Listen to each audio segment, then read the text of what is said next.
Halo guys, welcome back again to my channel bersama saya Hansen di sini, dan seperti biasanya setiap harinya saya akan buatkan video seputar cryptocurrency.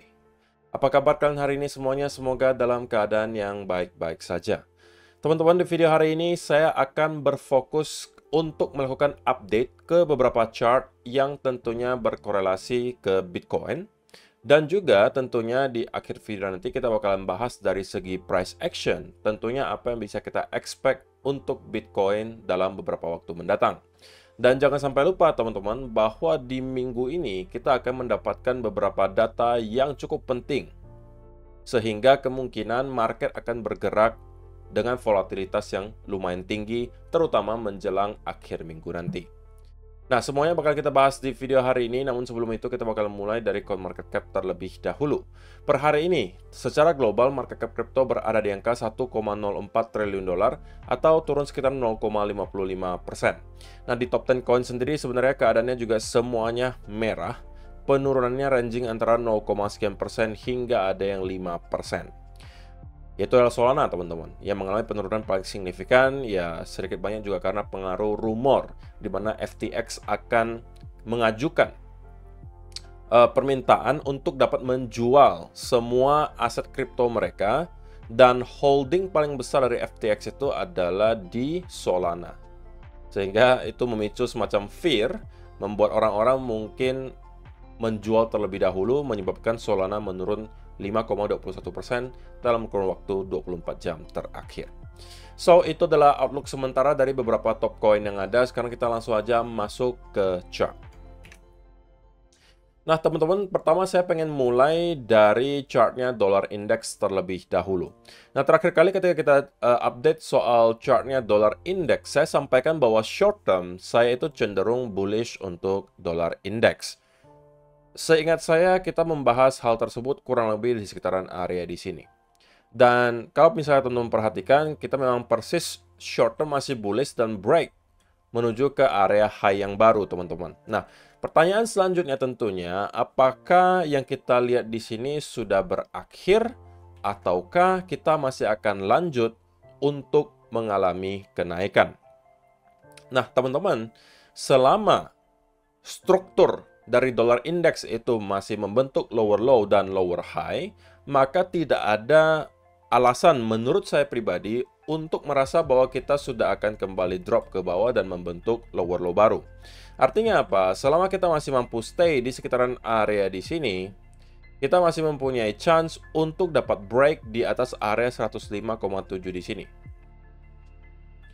Dan untuk sementara, saya belum ketemu alasan kenapa saya harus langsung bearish di sekitaran area di sini, walaupun memang ya kita sekarang berada di sekitaran area resistance, teman-teman. Kalau kita zoom in ke 4-hour chart, maka kita memang akan ketemu bahwa kita ada mendapatkan semacam indikasi pelemahan momentum bullish itu sudah ada, teman-teman. Oke, bahwa kita mengalami kenaikan tetapi tidak impulsif lagi, tidak seimpulsif di sekitaran area di sini. Sehingga untuk short term pullback itu sangat make sense. Cuman menurut saya ini hanya adalah pullback sementara, teman-teman, untuk kemudian kita kembali break di atas area 105,7 di sini. Nah, lalu invalidasinya apa kok? Kalau memang ternyata kita sudah menyelesaikan koreksi di sini dan pengen kembali ke area lower range di sekitaran 101 sampai 100 di sini, apa pertandanya? Oke, pertandanya adalah sesimpel apabila kita mampu jebol di bawah area 103 di sini sebagai area higher low terakhir. Jika kita mampu break struktur tersebut, kemudian kita start untuk mendapatkan konsolidasi berupa bearish continuation pattern seperti yang mungkin kita lihat di sini, maka itu berarti adalah clue dari dollar index untuk menyatakan bahwa oke, sepertinya kita akan mendapatkan sell off lanjutan dari sana menuju ke lower range di sekitaran area 101 sampai 100 di sini. Oke, tapi sebelum hal tersebut terjadi, saya masih cenderung merasa bahwa kita di sini hanya akan sideways. Kemungkinan membentuk semacam bullish continuation pattern, baru start untuk kembali break di atas area di 105 di sini. Barulah dari sana kita kemungkinan akan start untuk melihat drop tersebut terjadi, teman-teman. Ini adalah ekspektasi saya yang menurut saya probabilitasnya paling tinggi untuk terjadi. Bukan tanpa alasan saya meyakini hal tersebut terjadi karena sebelumnya udah pernah saya jelaskan juga teman-teman, ini adalah senario yang sebenarnya juga berulang. Oke, sama seperti yang kita lihat di sini dan juga di sini. Harusnya teman-teman yang sudah mengikuti saya dari lama mengetahui hal tersebut. Jadi untuk sementara pergerakan dolar indeks masih on track dan sesuai dengan yang sudah kita bahas di video kemarin atau video terakhir, bahwa kita masih cenderung bullish untuk short term dan kita memang sudah mendapatkan push tersebut ke atas. Dan untuk sementara beberapa waktu mendatang saya expect-nya dolar indeks cenderung masih akan sideways terlebih dahulu, mungkin selama beberapa hari. Nah, beberapa hari ke depan tentunya akan sangat menentukan apakah pattern yang kemudian kita lihat adalah bullish continuation pattern, yang berarti senario yang menurut saya probabilitasnya paling tinggi akan terjadi itu bahkan terlaksana, yaitu adalah kita akan break di atas area 105,8 di sini, ataukah kita pada akhirnya mendapatkan sell off, break di bawah struktur ini dan kemudian membuat bearish continuation pattern. Ini berarti senario tersebut menurut saya terinvalidasi dan kita akan kemungkinan ke area lower range. Jadi dengan pengetahuan tersebut, karena untuk sementara saya juga masih merasa tidak ada alasan bagi kita untuk cenderung terlalu bearish di dolar index, maka kita juga tidak bisa terlalu bullish untuk stock market. Dan sudah saya sampaikan ini di video terakhir ketika kita lakukan update seputaran S&P 500. Bahwa yang saya lihat di sini juga sama, bahwa S&P 500 kemungkinan masih bakalan sideways terlebih dahulu, teman-teman. Di sekitaran area di sini. Dan kemudian setelah nanti dolar index mungkin udah break di atas area 105,8 dan start untuk drop, pada saat itulah baru kemungkinan kita bakalan melihat S&P 500 akan mampu pada akhirnya break di atas area resistance terakhir, yaitu di sekitaran 4585 sampai 590 di sini. Dan kalau misalnya itu sudah terjadi, saya rasa dengan waktu yang sangat cepat kita akan kemudian ke area all time high terakhir atau bahkan break di all time high yang baru. Nah, jika memang ini adalah senario yang bakalan terjadi nanti, teman-teman, maka itu adalah sebuah berita baik, terutama untuk kita-kita yang merupakan investor di cryptocurrency. Karena sekali lagi saya perlu ingatkan ke teman-teman bahwa biasanya ini secara histori ya teman-teman, setiap kali S&P 500 itu mengalami koreksi yang dalam dan berkepanjangan, tetapi ketika dia sudah recover dan break di atas area all time high yang baru, kemudian start untuk mendapatkan koreksi atau konsolidasi setelah berada di all time high yang baru, itulah saatnya biasa Bitcoin dan kawan-kawan bakalan mengalami rally yang cukup kencang.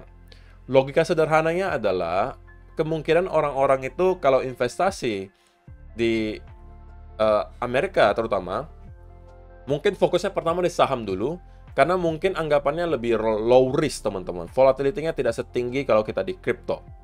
Jadi kalau kita bandingkan antara stok dan juga crypto, ya stoknya masih cenderung terhitung low risk gitu dibandingkan crypto.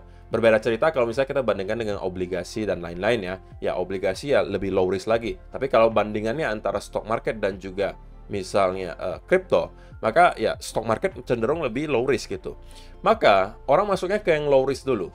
Sama kalau di crypto, kita kan ada cycle-nya teman-teman. Biasanya Bitcoin dulu yang naik, kemudian diikuti Ethereum, baru altcoin-altcoin lainnya. Nah, kenapa bisa terjadi seperti itu? Karena orang lebih senang itu masuknya ke Bitcoin dulu, karena itu yang paling low risk. Low risk-nya kalau dibandingkan apa? Dibandingkan dengan altcoin lainnya, karena pergerakan atau volatilitasnya tidak setinggi altcoin.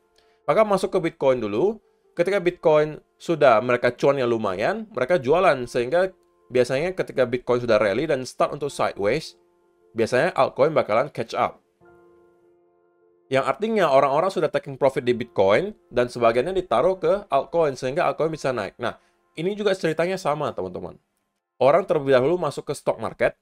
Ketika stock marketnya sudah di all time high, dirasa mungkin sudah cukup cuannya, mereka take profit dari stock market sehingga stock market start untuk terkonsolidasi. Uangnya dikemanain? Kalau misalnya investor yang nggak mau ada uangnya semua dalam bentuk cash, mereka pasti mau cari aset kelas lain yang berpotensi untuk kembali naik. Nah, contohnya salah satunya bisa jadi adalah kripto. Sehingga ketika dia sudah di all time high, kemudian sudah start untuk terkoreksi alias orang taking profit, uangnya dikemanain? Ditaruh ke kripto, terutama mungkin di Bitcoin. Maka biasa kita akan lihat Bitcoin dulu yang naik duluan. Setelah itu ketika mereka udah take profit lagi dari Bitcoin, baru nanti masuknya ke altcoin. So, mudah-mudahan ya dalam beberapa bulan ke depan kita bisa melihat S&P 500 itu start untuk break di atas area resistance terakhir ini dan kemudian ke all time high yang baru. Dan jika itu yang terjadi beberapa bulan kemudian, kita bisa expect harusnya Bitcoin juga akan melakukan hal yang sama. Nah, berkaca dari informasi tersebut, teman-teman, maka kita juga jangan sampai mempunyai ekspektasi terlalu tinggi di Bitcoin dalam beberapa waktu mendatang. Selama S&P 500 masih pergerakannya sideways atau cenderung mungkin negatif, oke? Ya, kita juga nggak bisa expect bahwa Bitcoin bakalan decouple. Karena bagi saya, teman-teman, kalau S&P 500 itu sekarang masih dalam tahap konsolidasi dan kita kemungkinan masih akan membuat satu lower low baru minimal. Membuat dua wave di sini. Sehingga kalau ini yang kita lihat, teman-teman, maka kita juga bisa expect bahwa Bitcoin akan kembali mengalami selling pressure. Sehingga itu bisa menjadi salah satu katalis yang mendorong Bitcoin pada akhirnya untuk break di bawah area 25.300 ini yang sudah berkali-kali menahan Bitcoin. Dan kita akan jebol menuju ke area 24 sampai 23.000 yang sudah saya tunggu-tunggu, teman-teman. Oke. Nah, selama kita masih hold, sekali lagi, ini untuk midterm. Nah, selama kita masih hold di atas area trendline di sini, teman-teman, saya masih akan cenderung bullish untuk Bitcoin secara midterm, gitu ya. Jadi, selama ini tidak kita break dan kita tidak melakukan bearish continuation pattern atau membuat bearish continuation pattern, saya masih akan cenderung bullish. Tapi untuk short term, ya saya masih bisa katakan momentumnya masih cenderung bearish. Dan di video terakhir saya sudah sampaikan dan ingatkan ke teman-teman semua bahwa weekend itu bukan saat yang ideal untuk melakukan trading.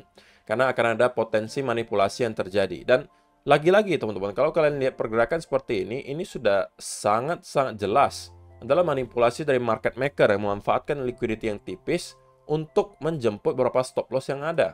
Kita tahu stop loss untuk orang-orang yang short harusnya akan ada di atas. Orang-orang yang long di sini harusnya akan ada di bawah, dan keduanya dijemput, teman-teman. Kalau kalian perhatikan, hanya menggunakan satu wick di sini dan juga satu wick di sini sudah cukup untuk meliquid orang-orang yang melakukan short atau long dengan leverage yang tinggi, terutama untuk orang-orang yang scalping.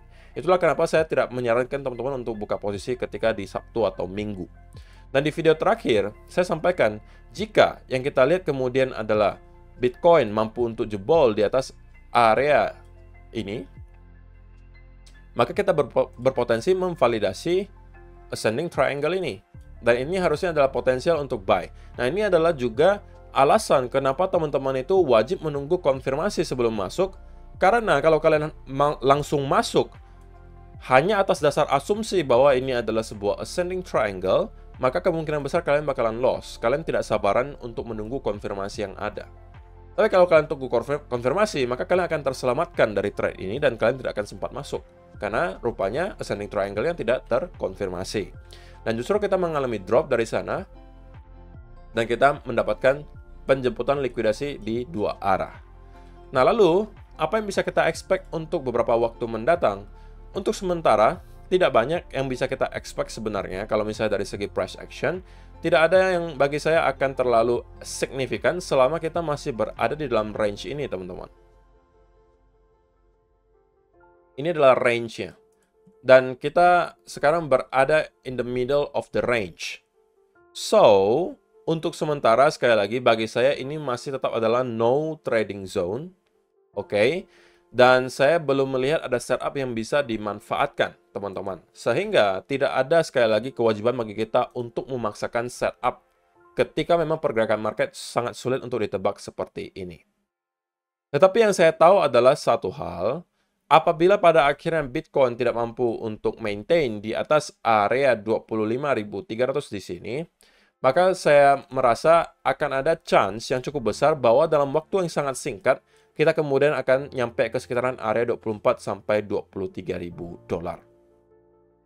Oke, tetapi kalau kita pengen melihat Bitcoin untuk rally lebih tinggi, maka saya perlu untuk melihat Bitcoin minimal ya, break di atas area 26.200 di sini. Oke, ini adalah minimal. Break, kemudian mendapatkan bullish continuation pattern. Nah, ini mungkin bisa kita manfaatkan untuk short term long, teman-teman. Oke. Kalau teman-teman yang nekat mau short, saya pun baru akan sarankan kalian lakukan jika kita sudah break dari range ini. Kita break membuat bearish continuation atau retest, ini mungkin adalah saat bagi kalian untuk melakukan short dan menargetkan ke sekitaran area 24.000 sampai 23.000 dolar. So, moral of the story-nya apa? Jangan lakukan apapun dulu sekarang, tunggulah dia market memutuskan pengennya ke arah mana, baru dari sana kita akan ambil setup yang disediakan. Atau kalau misalnya kalian menemukan Bitcoin kemudian kembali nge-retest ke kedua area ini dan misalnya menghasilkan semacam reversal pattern, ini juga bisa kalian manfaatkan untuk short term. Tapi untuk sementara saya belum merasa mempunyai setup yang bisa dimanfaatkan. So, untuk sementara ini adalah no trading zone bagi saya, dan untuk beberapa hari ke depan saya masih akan expect bahwa Bitcoin masih akan cenderung sideways di dalam range ini, sembari menunggu CPI nanti bakalan dirilis hari Rabu atau Kamis seingat saya. So, untuk sementara, kalau misalnya teman-teman yang traders, saya sarankan ya cari dulu setup di aset kelas lain. Sebenarnya banyak yang bisa kalian tradingkan. Ada di forex, bisa di stocks, bisa di komoditas. Daripada kalian harus memaksakan setup di sini. Ataupun kalau mau di crypto, minimal kalian carinya di altcoin. Gitu ya. So, itu aja yang perlu saya sampaikan di video hari ini, teman-teman. Terima kasih untuk kalian yang sudah menonton sampai selesai. See you in the next video. Bye-bye.